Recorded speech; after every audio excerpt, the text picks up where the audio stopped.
Stop undercharging. Did you hear me? Stop undercharging. All right, we're done. I'm just kidding. Welcome everyone to Break Room Conversations. We are here this week and we got the gang all here, Alberto and Tatum. And woo-woo. We felt this topic was very necessary to talk about because everyone's talking about it all over Instagram. That's all I ever see is talking about increasing your prices. And I'm going to let the guys take over this one. I'll chime in a little bit, but I want to hear why is this such a hot topic right now? Well, inflation. The cost of all these things have skyrocketed, right? Gloves, foils, everything from an operation standpoint. Yeah, I think it kind of dates back a little bit too, though, right? And inflation is just like accelerating it. And Right. That is, we went on lockdown, and then the whole world figured out that, oh, damn, I need my hairdresser.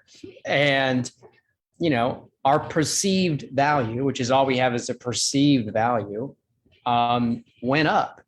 And to Alberto's point, the perceived value of what we did went higher. And now things are more expensive. And so it's time for supply to meet demand. Yeah, it's at supply and demand. Second, from a color perspective, everything has changed. Demand has changed. It no longer, like, I'm going to date for a little bit, but like back in the day, it was a bowl of bleach and one tube of toner. And now when I think what it takes to get somebody blonde, it's like 6 different processes, 6 different colors. The time behind the chair it's crazy, so it's a lot more work. Nothing is a la carte anymore.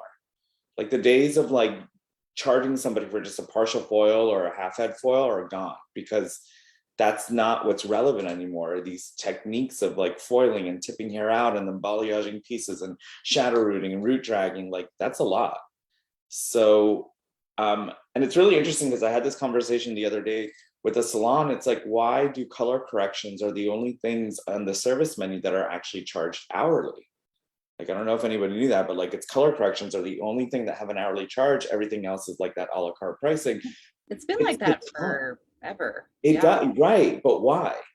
It's because with color corrections, you don't know how much product you're going to use. That's the length of time, no matter what the work is. It's all time based. So for me, I'm like, raise your prices, charge an hourly rate. It's all inclusive. I want to second that. And I think the reality is a lot of people maybe think they should raise their prices, or maybe they're hearing about people raising their prices, but there's a huge fear in doing it, and it is scary. I understand, but as someone who's personally done it, I think I've shared this on break room conversations before.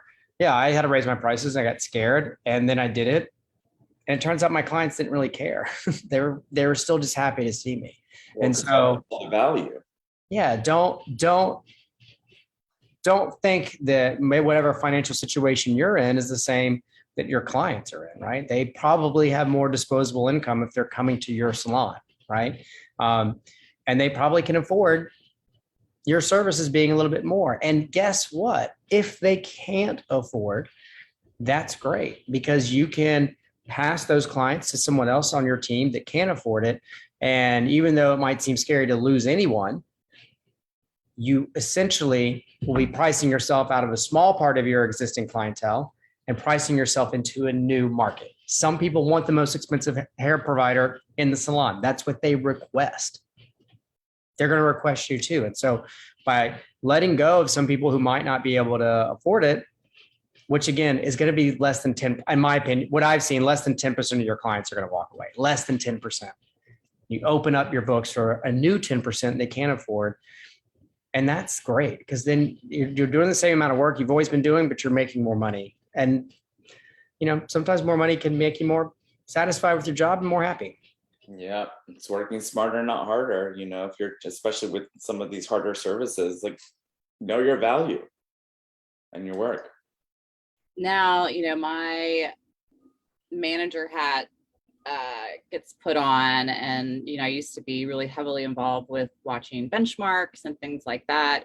And is it still important that we're watching what retention rates are, and we don't want to just raise prices if the stylist isn't ready, or do we? Well, what I will say is that a lot of times stylists are ready, the market is ready, and they are in their own head that they're not ready. So I would say for the bulk of stylists out there, they can probably afford a $5 to $10 price increase across the board. Certainly, if you're the type of person that's not retaining clients, well, then there's a lot going on there aside from prices. And so, although I think benchmarks are important, don't just look at a flat benchmark and then not have it tell the whole story. If you're retaining your guest, if your guests are pre-booking, things like that, that's a good indication that you can raise your prices.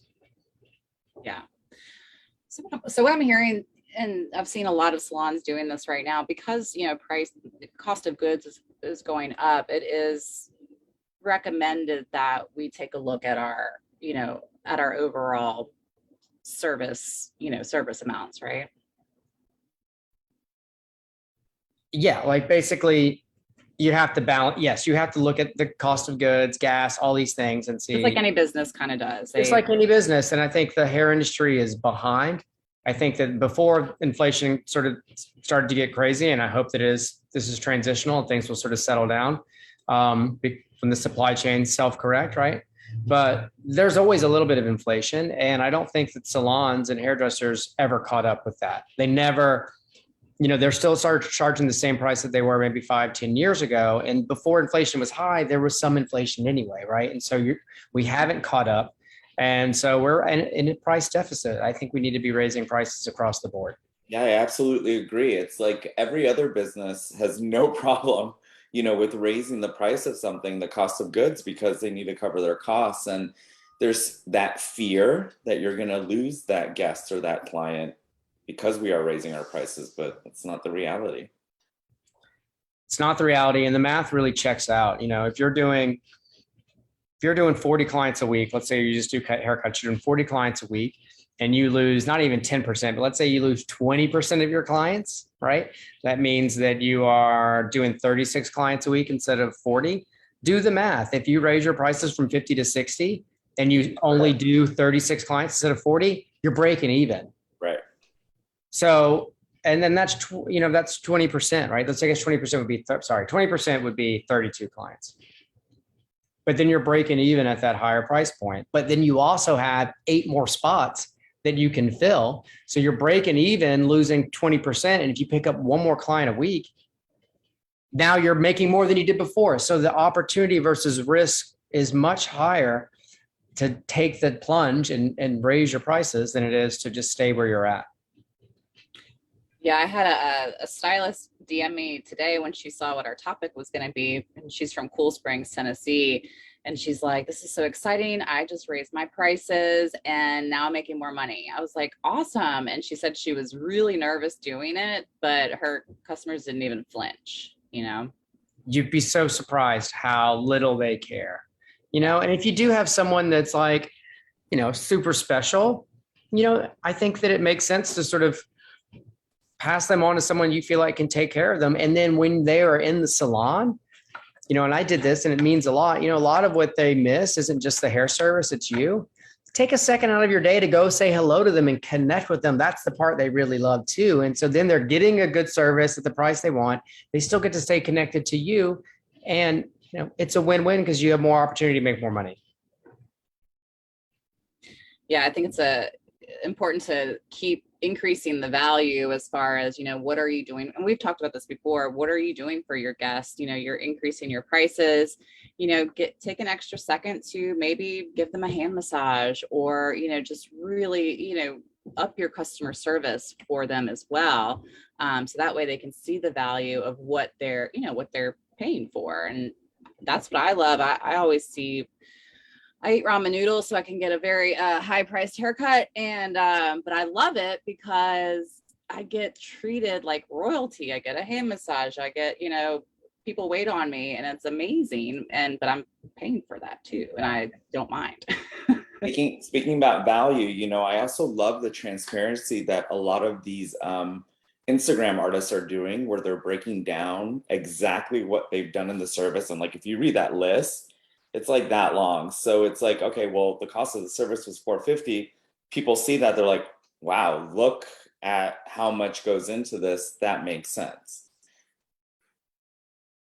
Yep. And that honestly, that language you're talking about, I think is almost speaks to the hairdresser than it does the client, because as Stephanie said, they don't, it's like, they end up spending $10, $15, $20, $30, $40, $50 more on your service.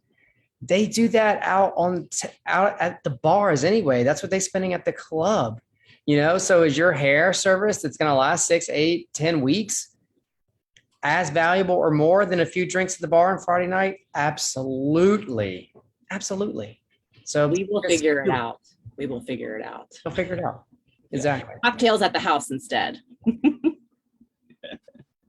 Maybe you could do that for your add-on service. You can have a martini shaker and like shake a martini, then martini. I'll pay for that for sure. Yeah. I can All right. see my salon manager calling me now saying, "What are you doing?" Yeah, check your local laws before doing that. We have laws in New Orleans, so it's whatever. Anything goes. So basically, I guess, can we agree we need to, as an industry, stop, cutting ourselves short and really focus on the professionals that we are, and be confident. And we're all amazing, and we deserve to have price increases.